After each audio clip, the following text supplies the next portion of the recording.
Hey there, my friend. What a game last Sunday, huh? The Chiefs managed to pull off a win against the Panthers, but let's be honest, it wasn't exactly the kind of performance we've come to expect. A last-second field goal to beat one of the worst teams in the league? That's not what championship contenders do, and I know you're feeling it just like I am. Sure, a win is a win, and bouncing back after our first loss of the season is something.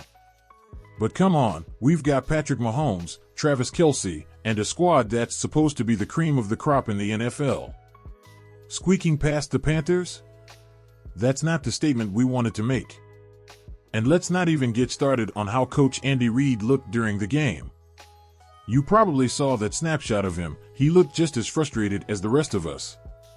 But don't worry, I'm not here to call for Reid's job. He's the guy who's brought us so much success, and he's not going anywhere.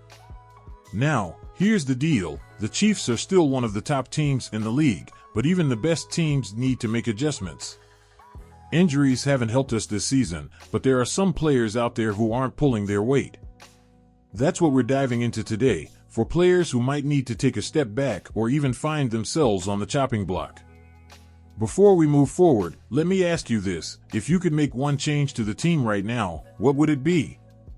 Drop your thoughts in the comments below. I want to hear from you. And while you're at it, make sure you hit that subscribe button and turn on the notification bell. We're so close to our goal of 2,000 subscribers, and with your help, we'll get there in no time. Alright, with that said, let's jump right into it, starting with the defensive line. Stay with me, you're not going to want to miss this. Alright, let's talk defense. You know how critical it is for the Chiefs to dominate the line of scrimmage, especially when it comes to pressuring opposing quarterbacks. Unfortunately, Felix Anudakuzoma just hasn't lived up to the hype. I get it, he's still young, and being a former first-round pick carries a lot of expectations. But we can't ignore the numbers. Against the Panthers, he played 12 snaps and was practically invisible. No impactful pressures, no standout plays, nothing to make you go, that's our guy. Meanwhile, Josh Uche, who we brought in at the trade deadline, only got 11 snaps. 11. And let me tell you, Uche has shown flashes of brilliance as a pass rusher, even in limited time. It's frustrating, isn't it? We've got this high upside player sitting on the bench while someone who's struggling continues to get opportunities. Here's a question for you. If you were Coach Spagnuolo, would you give Uche more snaps or stick with Anudakuzoma? Let me know in the comments. I'd love to hear what you think. Look, I know it's tough to pull back on a young player like Felix. But at the end of the day, this is about getting the best out of our defense. If that means giving Uche a bigger role, then maybe it's time to make that call. What do you think? Oh, and don't forget, if you're enjoying this breakdown, give this video a thumbs up and subscribe to the channel. Every single subscription helps us grow, and your support means the world. Now, let's keep the momentum going and shift gears to the offense. It's time to talk about Justin Watson and his place in this team. Stick around. Let's switch sides of the ball and dive into the offense. You know as well as I do that Patrick Mahomes can't do it all alone. He needs receivers who can step up and make plays. That's why Justin Watson's performance, or lack of it, has been so frustrating. Last season, Watson showed flashes. He wasn't a superstar, but he gave us some big downfield moments, finishing with 27 catches, 460 yards, and 3 touchdowns. Respectable, right? Fast forward to this season, though, and it feels like he's disappeared. Against the Panthers, Watson played 48 snaps, almost half the game, but only caught 1 pass for 15 yards. 1 catch. And it doesn't stop there. His blocking in the run game? Graded poorly by PFF. So, let me ask you, what is he bringing to the table right now? He's not elevating the passing game, he's not helping in the ground game, and yet he's still out there, getting significant playing time. I get that the Chiefs are limited in wide receiver options, especially with injuries to guys like Rashee Rice and Hollywood Brown. But isn't it time to shuffle the deck a bit? Maybe give someone else a chance to show what they can do. What do you think? Should Watson keep his snaps, or is it time to try something new? Drop your vote in the comments, and let's see where the kingdom stands on this.